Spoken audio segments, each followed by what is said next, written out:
Students, मैं आज एक बार फिर से आज आप लोगों को कुछ अलग से वीडियो बनाने आया हूँ। यहाँ पे मैं आपको बताऊँगा स्वास्थ्य एवं रोग का हेल्थ एंड डिजीज का पार्ट 2 में मैं आपको यहाँ बताने जा रहा हूँ। तो अभी तक तो आप लोगों ने पार्ट 1 में क्या पढ़ा है? पार्ट 1 में स्वास्थ्य और रोगजनक ये सब का डेफिनेशन मैं आपको बताया हूँ कि किस तरीके से ये रोग फैलता है। ठीक है, तो आपको यहाँ पे ये बताना है कि आगे मतलब ये जो प्रोटोजोआ है, बैक्टीरिया है, वायरस है, तो ये किस तरीके से कौन से जो है रोग को फैलाते हैं। ठीक है, और इसके बारे में हम लोग विस्तृत अध्ययन करेंगे। तो बच्चों, तो आप ध्यान से इसको देखेंगे। तो सबसे पहले मैं आपको जो है यहाँ वायरस के बारे में तो बता चुका हूँ, तो मैं आज आपको जीवाणु, प्रोटोजोआ और कवक के बारे में बताऊंगा। तो चलिए इस टॉपिक में सबसे पहले हम जीवाणु स्टार्ट करते हैं। तो देखिए जीवाणु का रोग क्या क्या होता है। तो देखिए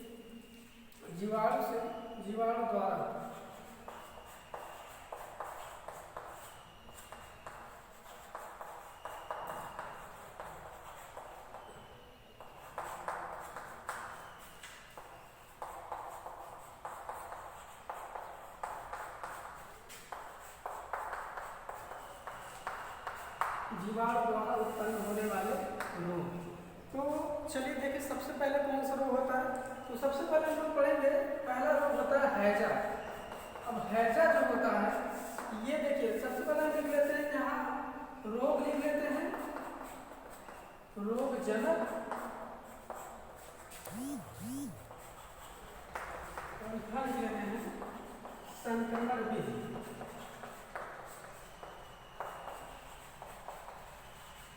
ठीक है, तीन टॉपिक आपका है, यहाँ तीनों टॉपिक के बारे में हम लोग पढ़ेंगे। पहला हमारा क्या है, रोग है, दूसरा रोगजनक और तीसरा क्या है, संक्रमण विधि है। तो तीनों विधि में हम लोग जो है इसकी तीनों विधियों के बारे में जानेंगे। तो सबसे पहले देखिए हमारा क्या है, नंबर 1 हम लिखते हैं यहाँ पर, जैसे हमने लिख दिया हैजा। अब हैजा के अंतर्गत जो है कौन सा जो है आते हैं रोगजनक। तो यहाँ होते हैं विब्रियो वर्टबेला, विब्रियो वर्टबेला लिख सकते हैं, क्लोरेला।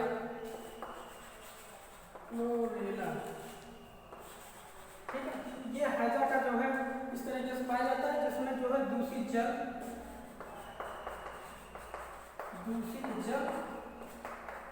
और भोजन के द्वारा क्या होते हैं, फैलते हैं। ठीक है, संक्रमण विधि से क्या होती है, दूषित जल होती है और इसका भोजन होता है, तो इस द्वारा ये जीवाणु जो है फैलते हैं। ठीक है, तो फिर चलिए ये तो हैजा का जो है, हैजा की जीवाणु का नाम है विब्रियो क्लोरेला है, जिससे जो है दूषित जल और भोजन के द्वारा ये फैलते हैं। तो चलिए दूसरे रोग का नाम हम देख लेते हैं। दूसरा रोग हमारा जो है हमारा पेचिस है। तो देखिए पेचिस से कैसे होता है। तो पेचिस जो है इसमें भी वही रोग होता है जिसका नाम है सीजेला। क्या नाम है इसका, सीजेला, जीवाणु का नाम है। यह भी किसके द्वारा होता है, दूषित जल और भोजन के द्वारा ही फैलता है। ठीक है, तो ये आपका जो है मतलब पेचिस भी इसी के द्वारा होता है। तीसरा रोग का हमारा जो नाम है वो है हमारा जो है, तीसरे रोग के बारे में हम लिखेंगे टीबी। ठीक है, तो टीबी जो ये रोग होता है ये किसके द्वारा होता है, माइकोबैक्टीरियम के द्वारा होता है। किसके द्वारा, माइकोबैक्टीरियम के द्वारा ये टीबी रोग होता है। तो इसका भी ये किसके द्वारा होता है, ये भी उसी के द्वारा होता है, वायु के द्वारा होता है।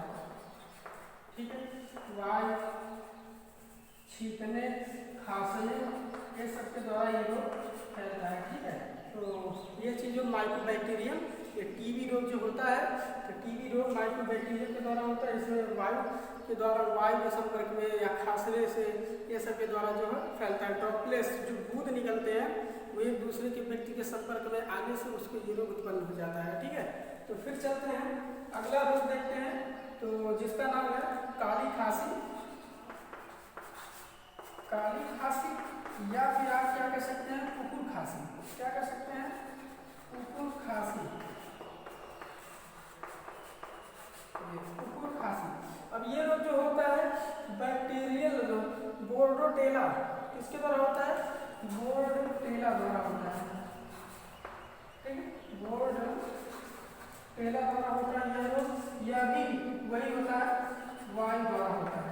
ठीक है, छींकने से, छींकने, खांसने इत्यादि के द्वारा ये रोग उत्पन्न होते हैं। ठीक है, तो दोस्तों आप ध्यान देंगे, ये रोग इस तरीके से उत्पन्न होता है, आपको ये ध्यान देना है। ठीक है, तो फिर चलिए हम देखते हैं कि ये रहे हमारे जो है जीवाणु द्वारा उत्पन्न होने वाले रोग। तो कौन कौन से रोग हमारे हैं? हैजा पहला रोग है जिसमें हमारा जो जीवाणु है वो विब्रियो क्लोरेला है और संक्रमण किस बीज के द्वारा ये फैलता है? तो आपके जो है यहाँ पे दूषित जल और भोजन के द्वारा फैलता है। इसके बाद पेचिस, ये देखिए सिजेला, सिजेला एक ऐसा जीवाणु है जिसके द्वारा हमें पेचिस रोग पकड़ता है। इसमें भी कंडीशन वही है, दूषित जल और क्या है, भोजन के द्वारा फैलता है ये। इसके बाद तीसरा है टीबी।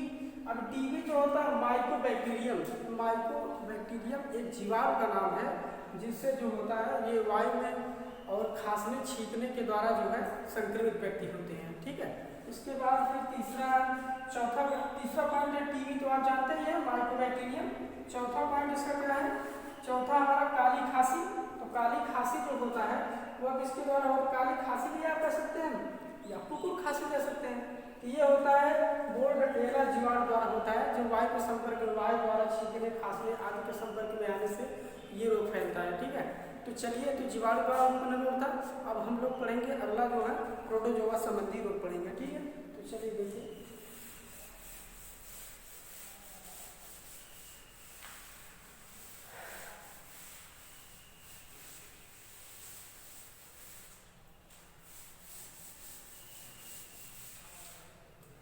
तो चलिए देखिए, अब हम लोग पढ़ेंगे जीवाणु से हो गया, पढ़ लेते हैं लोग कवक पढ़ लेते हैं। ठीक है, कवक में एक ही रोग है। अब रोग का नाम है, देखिए दांत जो होता है ट्राइकोफाइटॉन होता है। देखिए पहला रोग का नाम है या आप कह सकते हैं कवक। कवक का नाम हम जानते हैं क्या, कवक का क्या नाम है? ठीक है, तो रोग का नाम है दांत, इसको कहते हैं ट्राइकोडियम, ट्राइकोफाइटॉन भी कह सकते हैं, ट्राइकोफाइटॉन। ये रोग होता है ये त्वचा के द्वारा, त्वचा से संक्रमण इसकी क्या होती है? त्वचा से होती है, इसकी संक्रमण त्वचा के द्वारा ये रोग उत्पन्न होता है। दांत कवक के द्वारा होता है, जिसका इसका दांत में कवक जो होता है वो क्या चीज होता है? ट्राइकोफाइटॉन, त्वचा के द्वारा ये संपर्क में आता है। ठीक है, तो ये था। अब इसके बाद हम लोग पढ़ लेते हैं, इसमें केवल एक ही दांत होता है, इसके बाद नहीं होता। अब दूसरा रोग हम देख लेते हैं इसका, तो कवक हो गया। अब दूसरा हम लोग पढ़ेंगे, इसमें दूसरा हम लोग पढ़ लेते हैं प्रोटोजोआ। क्या पढ़ेंगे? प्रोटोजोआ।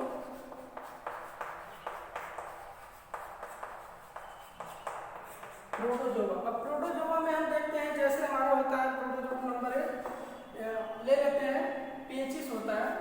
ठीक है, अमीबी पेचिस लिख सकते हैं, अमीबी पेचिस। ठीक है, अमीबी पेचिस में क्या होता है आपको देखना है। रोगजनक का नाम होता है एंट अमीबा, एंट अमीबा हिस्टोलीटिका, एंट अमीबा हिस्टोलीटिका। ये होता है, यह भी आप जानेंगे दूषित भोजन के द्वारा होता है। इससे जो है संक्रमण इसकी क्या होती है? दूषित भोजन के द्वारा एक मानव से दूसरे मानव का अटैक करता है।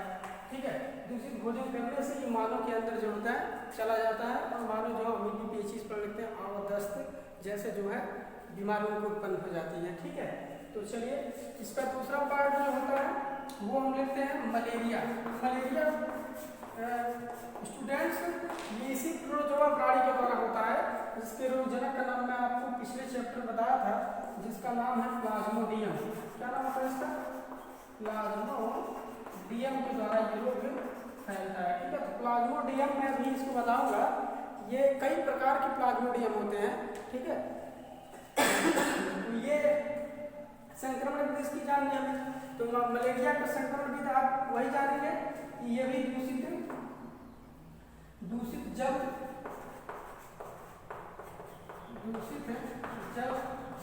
भोजन।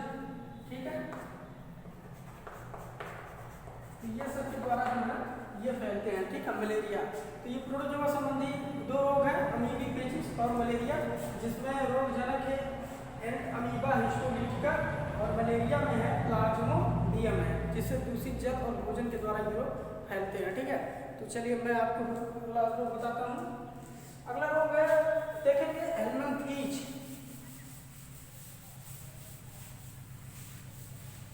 अगले जीव का नाम है हेलमनथीज।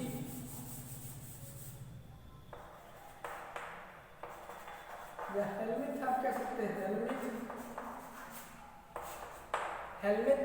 अब हेलमिथ में आप देखेंगे, इसमें ऐसे है, रोग का नाम है एस्कैरिएसिस। एस्कैरिएसिस,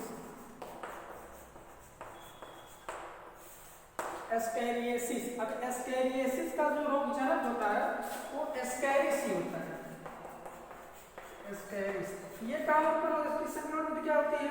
तो इसकी भी संक्रमण विधि वही होती है, दूषित भोजन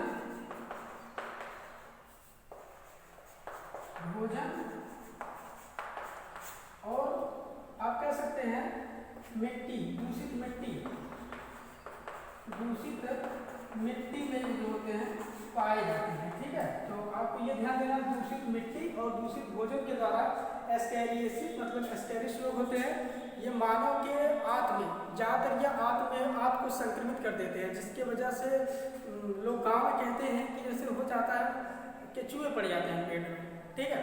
तो ऐसे ही होते हैं, इनकी आकृति इस तरीके से होती है, आप देखिए ये ऐसे देखिए, ऐसे ये इस तरीके से होते हैं, छोटे से लगभग 15 से 20 सेंटीमीटर ये नर में होते हैं। इसमें होते हैं, नर में होते हैं। इसी तरीके से मादा होती है, मादा का जो होता है ये पश्च छोर, जो अग्र छोर, उसमें अग्र छोर और मादा में पश्च छोर क्या होता है, मुड़ा होता है। वो लगभग नर से बड़ी होती है मादा, जिसकी लंबाई 15 से 30 सेंटीमीटर के लगभग ये मादा की लंबाई पाई जाती है, ठीक है।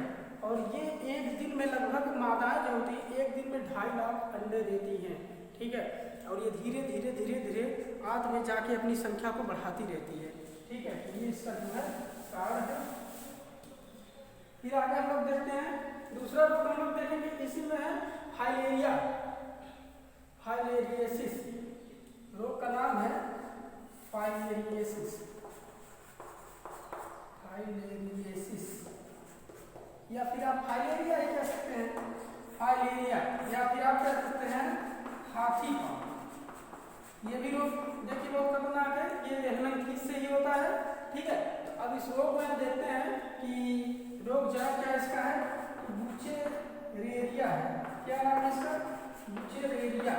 एक ऐसा मतलब हेलमनथीज जीव है जिससे मतलब फाइलेरिया रोग होता है, ठीक है। तो फाइलेरिया रोग जो होता है किसके द्वारा होता है? मच्छर के द्वारा होता है। किसके द्वारा? मच्छर के, क्यूलेक्स मच्छर, मादा क्यूलेक्स मच्छर के द्वारा ये रोग एक दूसरे में फैलता रहता है, संक्रमित होता रहता है, ठीक है। तो ये हो गया हमारा फाइलेरिया, जिससे पैर या हाथ फूल कर जो होते हैं हाथी के जैसे हो जाते हैं, जिसे हम जो है फाइलेरिया रोग कहते हैं। और ये क्यूलेक्स मच्छर के द्वारा जो है फैलता है, ठीक है। तो चलिए फिर हम देखते हैं अगला, इसमें देखेंगे टीनिएसिस।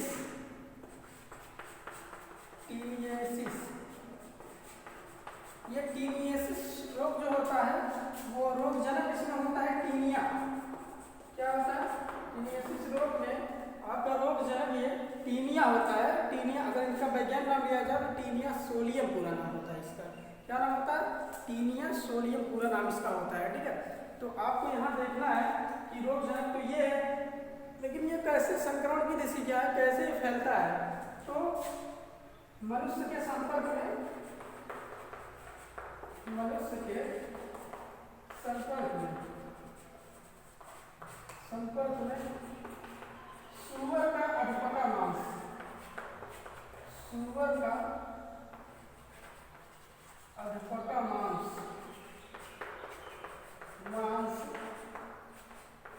खाने से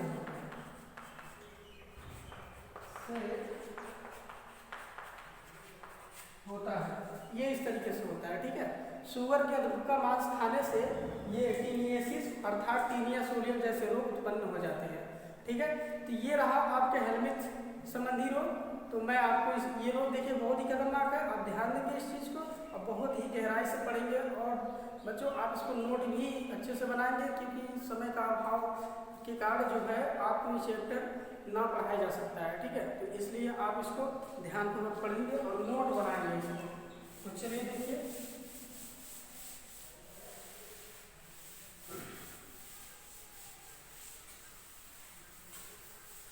चलिए इसके बाद अगला पार्ट हम लोग पढ़ते हैं।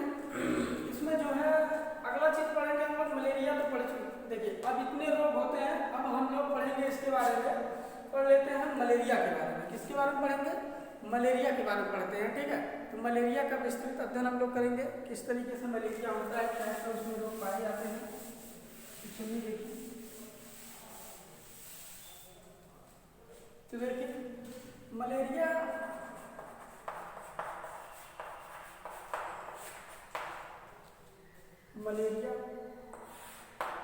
ठीक है। तो मलेरिया के बारे में हम लोग पढ़ेंगे, ये रोग कैसे उत्पन्न होता है, किस तरीके से। तो हमने सबसे पहले आपको बताया था इसमें रोग जनक कौन होता है, ये पहले आप देखेंगे। तो रोग जनक में हमने क्या बताया था, इसमें आप जानेंगे प्लाज्मोडियम।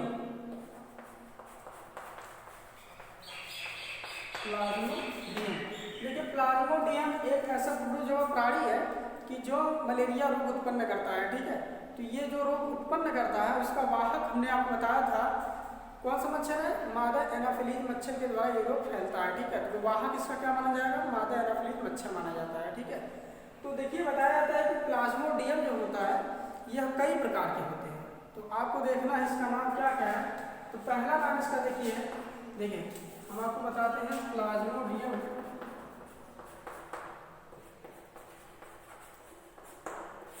पहला नाम इसका है प्लाज्मोडियम वाइवेक्स।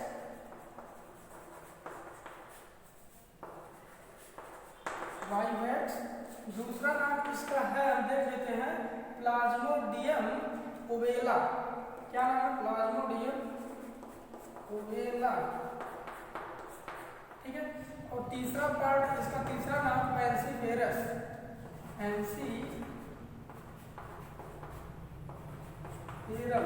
इसका दूसरा नाम, ठीक है। और इसका तीसरा नाम है प्लाज्मोडियम मलेरियस।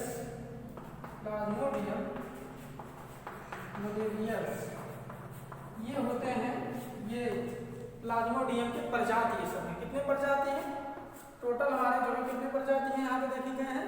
टोटल हमारे जो है 4 प्रजातियां दिखाई गई है, वाइवेक्स, ओवेला, फैंसीफेरम और मलेरियस। इसमें सबसे घातक जो माना जाता है वो कौन है हमारा, प्लाज्मोडियम फैंसीफेरम। ये सबसे घातक माना जाता है। तो ये रोग जो है बहुत ही खतरनाक होता है मलेरिया रोग, जिससे इसका वाहक कौन होता है, मच्छर। तो हम इसका लिख देते हैं कि वाहक, ठीक है। तो हम लिख देते हैं वाहक कौन सा मच्छर है, मादा एनाफिलीज।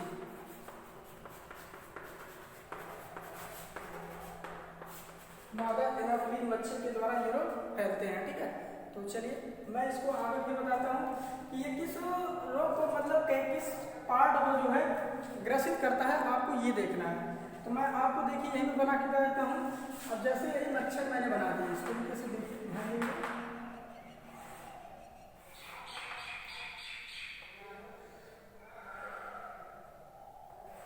इस तरीके से करते हुए ऐसे बना दिया, बालते मच्छर।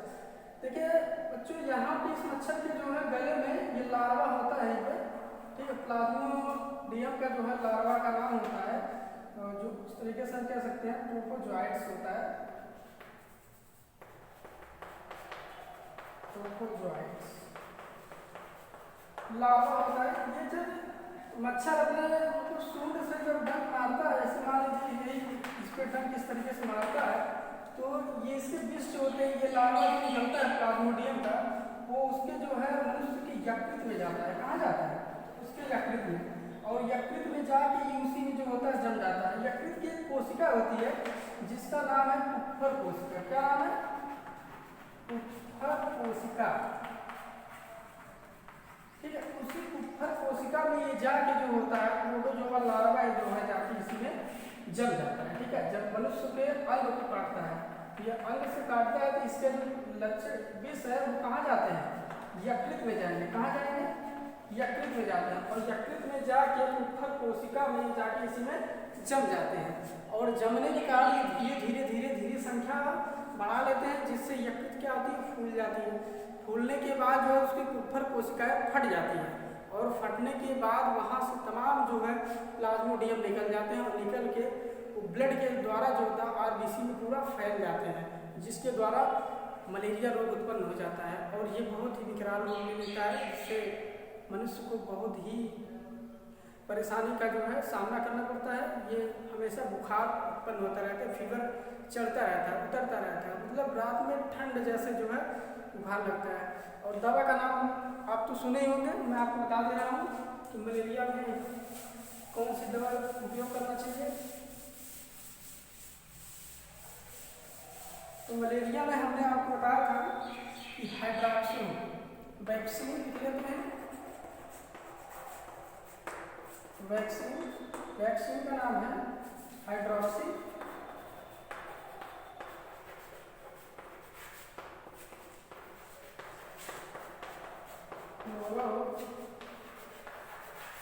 ये जो है इसका जो है ये वैक्सीन दवा का नाम है हाइड्रॉक्सी क्लोरोक्वीन। ठीक है, इसी दवा को सेवन करने से मलेरिया रोग धीरे धीरे ठीक होने लगता है। ठीक है, तो चलिए फिर मैं आगे आपको बताता हूँ। ये हो गया मलेरिया के बारे में। ठीक है, तो चलिए दोस्तों इतना आपको मैं बता दिया, फिर अगले वीडियो में आपको बताऊंगा। ठीक है, इसके लिए धन्यवाद।